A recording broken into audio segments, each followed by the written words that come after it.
Ça va? Très bien, il y en a deux qui vont bien, les autres.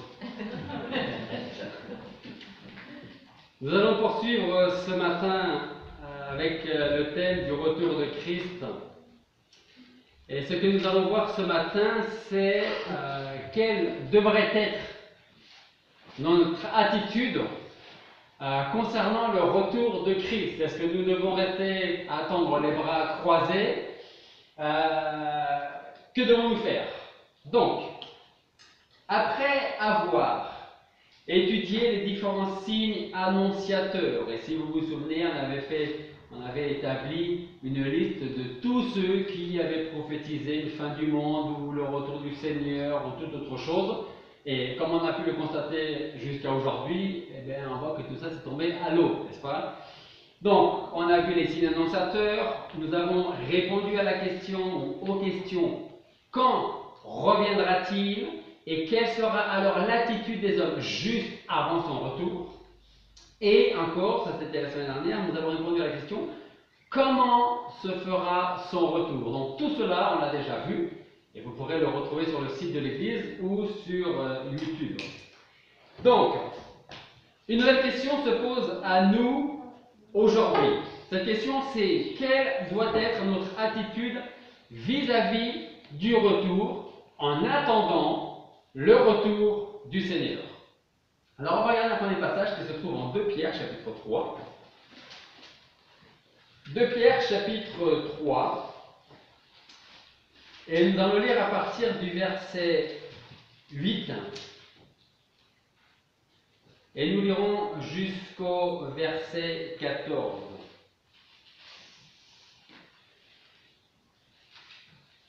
Alors, le contexte de ce passage, Pierre parle des moqueurs, de ceux qui disent mais le Seigneur, votre Seigneur ne viendra pas, il vous a oublié, il a fait une promesse mais il ne la tiendra pas, tout simplement, ou parce qu'il n'est pas ressuscité, ou parce qu'il n'a jamais existé, ou parce qu'il n'a pas envie de revenir. Donc ça c'est le contexte. Vous pourrez lire le chapitre en entier à la maison pour avoir ce contexte-là. Mais là, nous allons lire les versets 8 à 14, qui nous dit: toutefois, bien-aimés, donc Pierre parle aux chrétiens, et seulement aux chrétiens dans ce passage-là. N'ignorez pas une chose, c'est que pour le Seigneur, un jour est comme 1000 ans, et 1000 ans sont comme un jour. Le Seigneur ne retarde point l'exécution de sa promesse, comme quelques-uns croient qu'il y ait du retard, mais il use de patience envers nous, ne voulant point qu'aucun périsse, mais que tous viennent à la repentance. Verset 10. Or, le jour du Seigneur viendra comme un larron dans la nuit, comme un voleur, peut-être selon votre version. En ce temps-là, les cieux passeront avec fracas, les éléments embrasés seront dissous, et la terre, avec les œuvres qui sont en elle, sera entièrement brûlée. Puisse donc que toutes ces choses doivent se dissoudre, quelle ne devez-vous pas être par la sainteté de votre conduite et votre piété? Attendant la venue du jour de Dieu, dans lequel les cieux enflammés seront dissous et les éléments embrasés se fondront. Or, nous attendons sur nous sa promesse de nouveaux cieux et de nouvelles terres où la justice habite. C'est pourquoi, bien-aimés, en attendant ces choses, efforcez-vous d'être trouvés sans tache et sans reproche devant lui dans la paix. Alors, si ce passage nous parle premièrement de la promesse du Seigneur Jésus-Christ concernant son retour prochain, ce passage nous enseigne aussi également sur notre attente, notre persévérance. Alors, est-ce que quelqu'un peut me donner sa définition de la persévérance? Est-ce que vous êtes persévérant dans des choses de la vie? Continuer malgré tout. Continuer malgré les problèmes. Les défis. D'accord? Jusqu'au bout. Jusqu'au bout. Quelqu'un d'autre pourrait me donner sa définition de la persévérance? La constance. La constance. D'accord. Est-ce que persévérance et têtu, ça peut être un peu pareil, un peu la même chose? Non, parce qu'il y a quelquefois de la bêtise Dans la... D'être têtu, parfois ça peut amener à la chose mauvaise. D'accord? Têtu a un sens péjoratif, mais être persévérante n'est pas du tout péjoratif. D'accord? Absolument.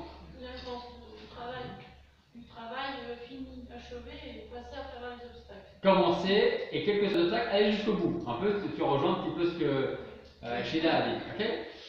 La persévérance. Celui qui est persévérant fera preuve de, je vais vous donner quelques adjectifs, fera preuve de ténacité, d'acharnement, il sera obstiné. Je vais jusqu'au bout.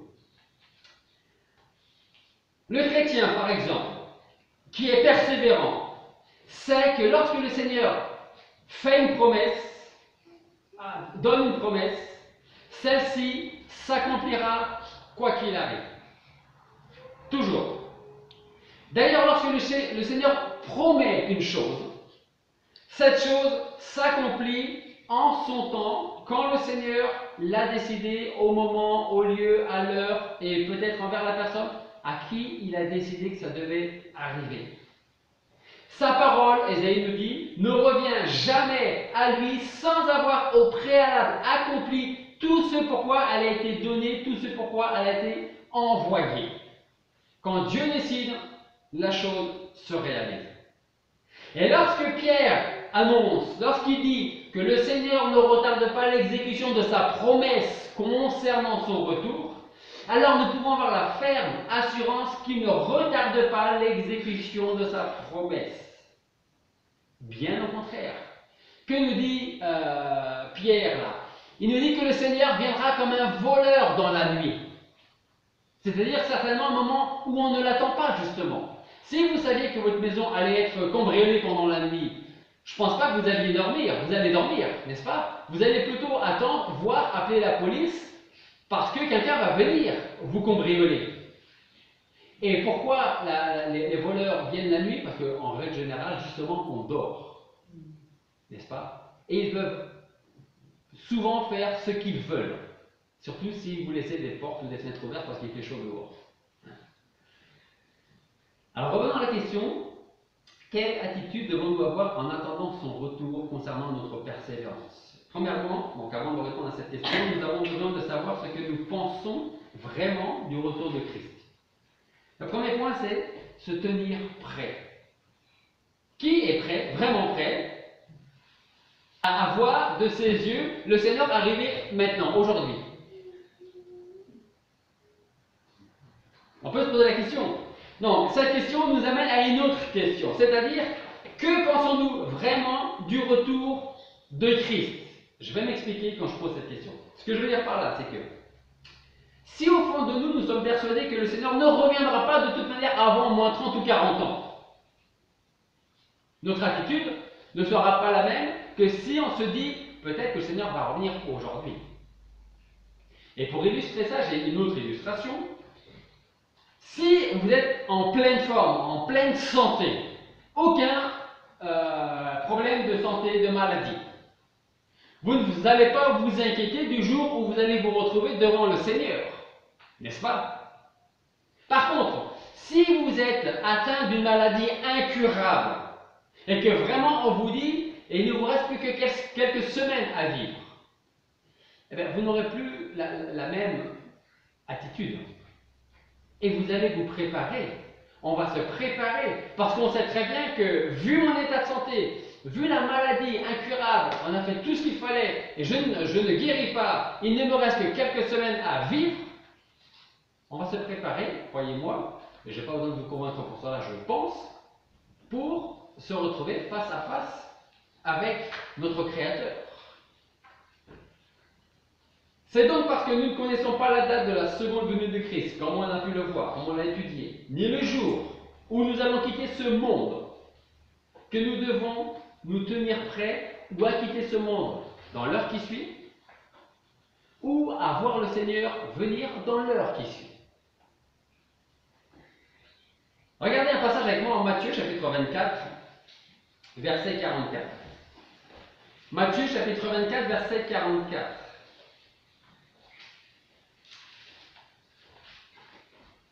Ce passage nous dit: c'est pourquoi vous aussi, tenez-vous prêts, car le Fils de l'homme viendra à l'heure que vous ne pensez pas. Ici, il ne s'agit pas seulement de veiller. Parce que si nous veillons uniquement, nous risquons de faire la même chose que les disciples qui étaient auprès du Seigneur dans le jardin de Gethsémane. Qu'est-ce qu'ils ont fait à un moment donné, les disciples? Ils se sont endormis. Le Seigneur leur a dit, restez là, je vais un peu plus loin pour prier et vous veillez. Il part prier un peu plus loin et lorsqu'il revient, il les trouve endormis. Regardez ce passage, c'est en Matthieu, si vous êtes toujours en Matthieu, chapitre 26, verset 36. Matthieu 26, 36. Et nous lisons, Jésus s'en alla avec eux dans le lieu appelé Gethsémane, et là il dit à ses disciples, asseyez-vous ici pendant que je m'en irai pour prier. Et ayant pris avec lui Pierre et les deux fils de Zébédée, il commença à être triste et angoissé. Et il leur dit, mon âme est triste jusqu'à la mort, demeurez ici, et quoi? Et veillez, avec qui? Et veillez avec moi. C'est-à-dire, attendez-moi, je m'éloigne un peu, attendez-moi, je reviens tout de suite. Et quand allait un peu plus loin, il se jeta le visage contre terre, priant et disant, mon Père, s'il est possible que cette coupe passe loin de moi, toutefois non pas comme je veux, mais comme toi tu veux. Puis il vint vers ses disciples et les trouva endormis. Et il dit à Pierre, ainsi vous n'avez pu veiller 1 heure avec moi pour m'attendre. Il s'en alla encore pour la seconde fois et pria, disant, mon Père, s'il n'est pas possible que cette coupe passe loin de moi, sans que je la voie, que ta volonté soit faite. En revenant à eux, il les trouva encore endormis, car leurs yeux étaient appesantis. Alors, on peut certainement comprendre que les disciples, dans les jours précédents, les semaines qui ont précédé, pouvaient être fatigués, éreintés, épuisés, mais comme le Seigneur d'ailleurs. Et certainement que le Seigneur l'était plus qu'eux. Donc, ils sont là pendant quelques minutes, mais à chaque fois que le Seigneur s'éloigne, et quand il revient, il les trouve endormis. Quand le Seigneur va revenir, est-ce qu'il va nous trouver endormis, ou est-ce qu'il va nous trouver en l'attendant, veillant à son retour? Ça, c'est la question qu'il faut se poser. Alors, faisons plus que veiller. Soyons prêts au retour de Christ. Veiller et être prêt en vue du retour de Christ, c'est maintenir un état d'esprit que notre Seigneur désire trouver lors de son retour. Nous savons que nous n'avons qu'un temps de vie très court. Nous ne pouvons pas en connaître la durée, encore moins quel est le temps fixé pour le jugement dernier, comme on l'a vu d'ailleurs la semaine dernière. La venue de notre Seigneur sera un sujet de joie pour tous ceux qui seront prêts, mais pour les autres, ils seront pris au dépourvu, même les chrétiens qui se seront endormis, qui n'attendront plus le retour de Christ, et qui vivront leur vie comme si Christ n'allait jamais revenir. Et je répète, c'était une très bonne phrase, ce que j'ai lu sur les murs en Espagne. Si vous croyez que Dieu existe, ne vivez pas comme s'il n'existait pas. Donc moi je dirais, si vous croyez que le Seigneur va revenir, ne vivez pas comme s'il n'allait pas revenir. Mais soyons prêts. Le deuxième point, en attendant son retour, une autre attitude qui devrait être la nôtre en attendant le Seigneur, c'est être un bon intendant. Luc chapitre 19, verset 13. Si vous voulez regarder ce passage.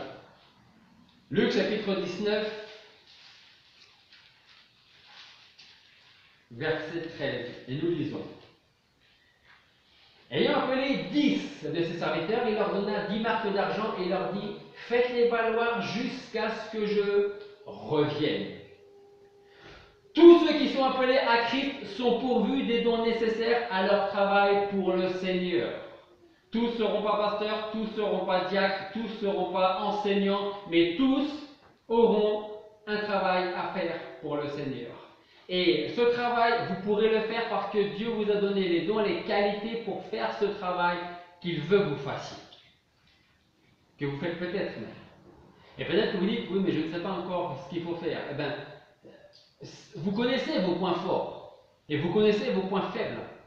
Mettez cela en pratique pour le Seigneur et vous saurez vite le travail que vous devez faire pour le Seigneur.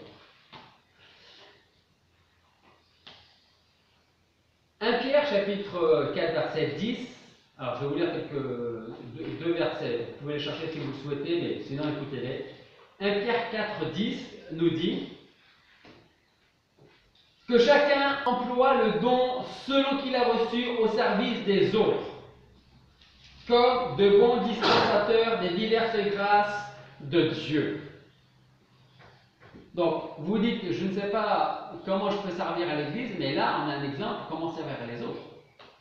Pierre dit que chacun emploie le don selon qu'il a reçu au service des autres, comme de bons dispensateurs des diverses grâces que Dieu aura donné à chacun. 1 Corinthiens chapitre 4, versets 1 et 2.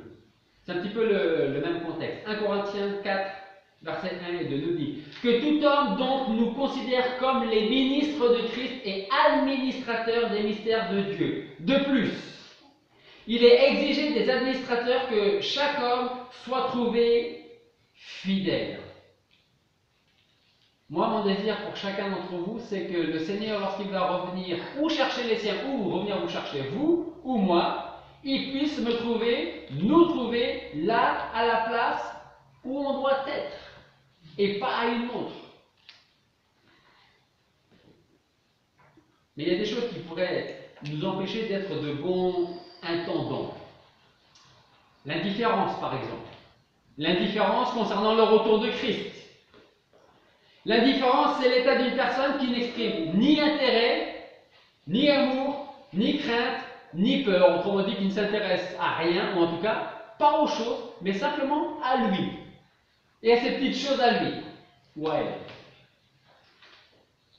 Aucun intérêt pour les âmes perdues.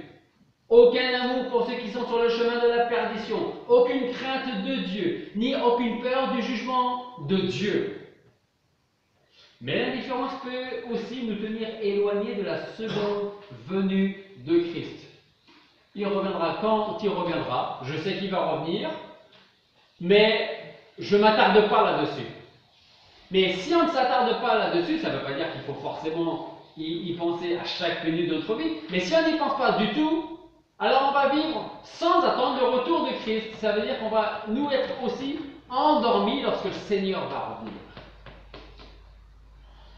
Sachons alors saisir toutes les occasions qui se présentent à nous jour après jour. Pourquoi faire? Pour témoigner, pour annoncer la parole de Dieu aux pécheurs et amener les âmes à Christ. Et cela toujours pour la gloire de Dieu.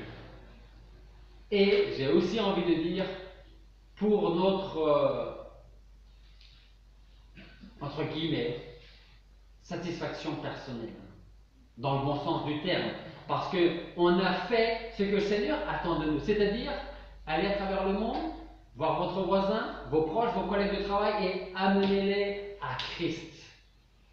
Donc il y a une certaine satisfaction à avoir accompli ce que le Seigneur nous demande de faire. Pour qu'un jour nous puissions aussi entendre de la part du Seigneur lui-même. C'est bien, bon et fidèle serviteur.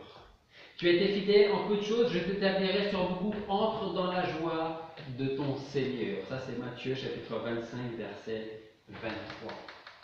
Après, être un bon intendant, il y a le troisième point. Vivre d'une manière irréprochable. Ça, c'est ce qu'on a vu en 2 Pierre, mais on peut aussi le voir en 1 Thessaloniciens, chapitre 5, versets 21 à 23, qui nous dit « Éprouvez toutes choses. Analysez toutes choses. Retenez ce qui est bon. Abstenez-vous de toute apparence de mal. » Il ne dit même pas abstenez-vous du mal, mais d'apparence du mal, de ce qui, pour certains, pourrait être quelque chose de mauvais, même si ce n'est pas le cas. Or, que le Dieu de paix vous sanctifie lui-même tout entier, et que tout ce qui est en vous, l'esprit, l'âme et le corps, soit conservé irrépréhensible lors de l'avènement du retour de notre Seigneur Jésus-Christ. Le monde d'aujourd'hui, mais aussi l'Église, a besoin d'hommes et de femmes dont leur parole est leur engagement. Quand on dit oui, c'est oui. Quand on dit non, c'est non. On peut dire, je ne sais pas parce qu'il peut y avoir des choses qui vont m'empêcher de faire cette job. Ça, c'est autre chose.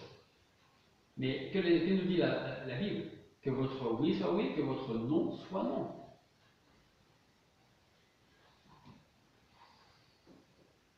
Ce sont des personnes qui ont de la volonté et des convictions. Des convictions qui, bien sûr, viennent de la parole de Dieu. Ils n'ont pas peur des risques. Ils ne perdront pas leur individualité dans la foule, c'est-à-dire qu'ils seront gardés pour eux-mêmes et pour les autres si on leur pose la question, leurs convictions profondes enracinées dans la parole de Dieu, et ils ne se fondront pas dans le moule de la foule. Parce que vous savez, c'est tellement plus facile de passer inaperçu dans la foule. Ils seront autant honnêtes dans les petites choses que dans les grandes choses et ne feront aucun compromis avec le mal. Tout ça, c'est ce que nous devons faire et être en attendant le retour du Seigneur. Dieu attend de nous que nous ayons des ambitions qui ne soient pas esclaves de nos désirs, que nous n'ayons pas honte ou peur de nous tenir debout pour défendre la vérité lorsqu'elle est bafouée également. Voilà pourquoi la parole nous dit que votre oui soit oui et que votre non soit non. Et posons-nous une autre question, de savoir ce qu'est une personne intègre. Levez pas la main, mais pensez-vous. Je veux pas de réponse. Donnez-la vous-même votre réponse. Pensez-vous être une personne intègre? Devant le Seigneur, je parle, hein? Parce que devant les hommes, ça peut être autre chose. Mais devant le Seigneur, sommes-nous des personnes intègres? Une personne qui vit d'une manière irréprochable. Je ne dis pas d'une personne qui vit sans péché, parce que ça, vous comprenez bien que ce n'est pas réaliste ici-bas. Seul le Seigneur a réussi ça. Ce genre de personne, c'est le chrétien ou la chrétienne qui est déterminé à poursuivre tous les aspects familiales de la vérité, à faire la volonté de Dieu, autant dans sa vie personnelle que dans sa vie familiale, à l'église, au travail et surtout devant Dieu. En se disant, lorsque le Seigneur va revenir, j'aurai des comptes à rendre. Et pour tous ceux qui ont travaillé, parce que je pense que tout le monde a travaillé, mais ils sont à la retraite, mais tout le monde a travaillé. Sauf si vous avez été un jour votre propre patron, que vous n'avez jamais eu de gradé au-dessus de vous, vous avez à un moment ou à un autre toujours dû rendre des comptes à vos responsables, n'est-ce pas? Quand vous avez fait exactement ce qu'on vous a demandé de faire et que vous venez rendre des comptes, vous y allez presque en sifflant, n'est-ce pas? Parce que vous savez que vous aurez de bons comptes à rendre et vous aurez fait ce que vos responsables vous ont demandé de faire.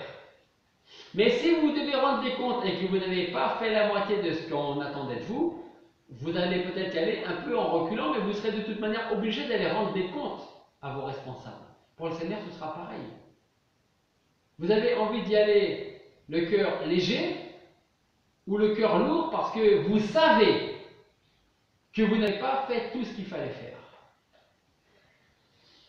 Sachons donc vivre de cette manière tout en attendant le retour du Seigneur, comme on peut le lire en Tite, chapitre 2, versets 11 à 13, Tite 2, 11 à 13, qui nous dit « Car la grâce de Dieu pour le salut de tous les hommes a été manifestée. Et elle nous enseigne à quoi? À renoncer à l'impiété, aux convoitises mondaines, et à vivre en ce présent siècle dans la tempérance, dans la justice, dans la piété, en attendant la bienheureuse espérance et la manifestation de la gloire de notre grand Dieu et Sauveur, Jésus-Christ. » En attendant la bienheureuse espérance et la manifestation de la gloire de notre grand Dieu et Sauveur, Jésus-Christ. Et ça nous amène à notre prochain point. Le quatrième point, c'est attendre le retour du Seigneur avec joie. Qui attend, si vous voulez, vous pouvez répondre, hein? Qui attend le retour du Seigneur avec joie? Hein? On l'attend. On n'est pas forcément pressé, mais on peut l'attendre avec joie. Avec joie, ça veut dire quoi? Ça veut dire, on sait que le Seigneur va venir et qu'il va établir la justice et qu'on va devoir rendre des comptes chacun va devoir rendre des comptes au Seigneur et ensuite, enfin, on régnera avec le Seigneur. Voilà ce que veut dire attendre le retour de Christ avec joie. Et croyez-moi, même si parfois ça peut paraître trop long, dans l'histoire de l'humanité, comparé à l'éternité, notre vie n'est rien, n'est qu'une vapeur qui paraît, et à peine on l'a vue que déjà elle a disparu. Donc attendre avec joie. Attendre peut être facile, mais est-ce que nous attendons toujours avec joie, avec impatience, le retour du Seigneur? Tite, chapitre 2, versets 11 à 13, qu'on a déjà lu juste avant. Je reprends juste cette partie qui nous dit: car la grâce de Dieu pour le salut de tous les hommes a été manifestée, et elle nous enseigne à renoncer à l'impiété, au convoitise mondaine, à vivre en ce présent siècle dans la tempérance, la justice, la piété. En règle générale, l'espérance est une bonne chose, car c'est une attente confiante d'une réalisation de quelque chose qui doit arriver. Comme le retour de Christ. On attend, parce qu'on sait qu'il va avoir lieu.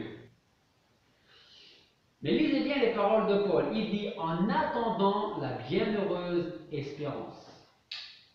La bienheureuse espérance des bénédictions que Dieu a préparées d'avance pour tous ceux qui l'aiment.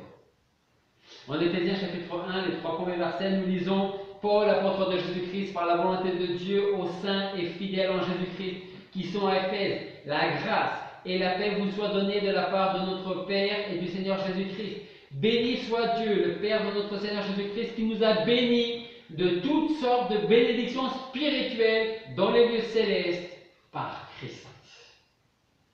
Vous savez ce qui serait bien de temps en temps? C'est sur un bout de papier, et on ne marquera pas tout, hein, mais d'inscrire sur une feuille de papier toutes les bénédictions que le Seigneur nous a accordées. Pas forcément tous les jours, mais une fois par mois, ou de temps en temps. Ne serait-ce que pour se souvenir de tout ce que le Seigneur fait pour nous jour après jour. Dans les versets qui suivent, Éphésiens, l'apôtre énumère ces bénédictions éternelles comme un véritable chant de louange. Il dit: il nous a élus en lui, en Jésus-Christ, avant la fondation du monde, afin que nous soyons saints, irrépréhensibles devant lui par la charité, nous ayant prédestinés à être ses enfants adoptifs par le moyen de Jésus-Christ, selon le bon plaisir de sa volonté, à la louange de la gloire de sa grâce, qui nous a gratuitement accordée en son bien-aimé, en qui nous avons la rédemption par son sang, la rémission des péchés, selon les richesses de sa grâce, qu'il a répandue sur nous abondamment par toutes sortes de sagesse et d'intelligence. Nous ayons fait connaître le mystère de sa volonté selon le dessein bienveillant qu'il avait auparavant résolu en lui-même. Je m'arrête quelques instants. Alors, écoutez, réécoutez et gardez bien ça à l'esprit. Selon le dessein bienveillant qu'il avait auparavant, dans l'éternité, résolu en lui-même, et qu'il devait réaliser à l'accomplissement des temps, à savoir de réunir toutes choses en Christ, tant ce qui est dans les cieux que ce qui est sur la terre. C'est en lui aussi que nous sommes devenus héritiers, ayant été prédestinés d'après le décret de celui qui opère toutes choses selon le dessein de sa volonté, afin que nous servions à la louange de sa gloire, nous qui avons été les premiers à espérer en Christ. En lui, en Jésus-Christ, vous êtes aussi, après avoir entendu la parole de la vérité, l'évangile de votre salut, et après avoir cru en lui, vous avez été scellés du Saint-Esprit qui avait été promis, lequel est un gage de notre héritage par la rédemption de ce qui s'est acquis à la louange de sa gloire. La grande pensée de toute cette épître, c'est que Dieu, selon son conseil éternel, le conseil éternel de sa grande miséricorde, a appelé les pauvres pécheurs que nous sommes de leurs profondes ténèbres à sa merveilleuse lumière. Et si un jour vous marquez sur une feuille de papier toutes les bénédictions, mettez celle-ci en première. Il a été me chercher au plus bas, là où j'étais, et il m'a fait remonter parmi les siens.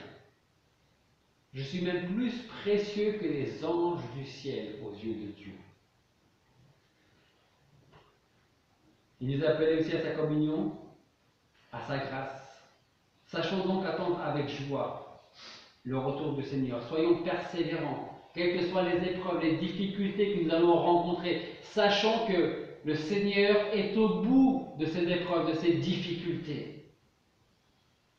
Et qu'un jour, il nous donnera toutes ces bénédictions qu'on peut lire, toutes celles que nous avons déjà reçues. Et je crois que même avec la plus grande imagination, on ne peut pas réaliser ce qui nous attend. On ne peut pas. Vous voyez marcher dans les rues pavées d'or, à discuter peut-être avec, je ne sais pas, celui que vous aimez bien dans la Bible, David, Job, Moïse, Aaron, un autre, avec le Seigneur lui-même. On ne peut pas réaliser ça. Enfin, pas moi en tout cas. Vous, peut-être, vous avez beaucoup d'imagination. Ou alors, il faut peut-être l'imagination des enfants pour penser à ça.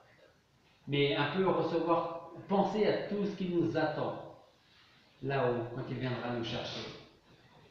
Soyons persévérants. Dieu voulant, la semaine prochaine, nous allons parler des habitants des cieux. On parlera aussi des récompenses que nous allons recevoir quand nous allons arriver au royaume de Dieu. Prions.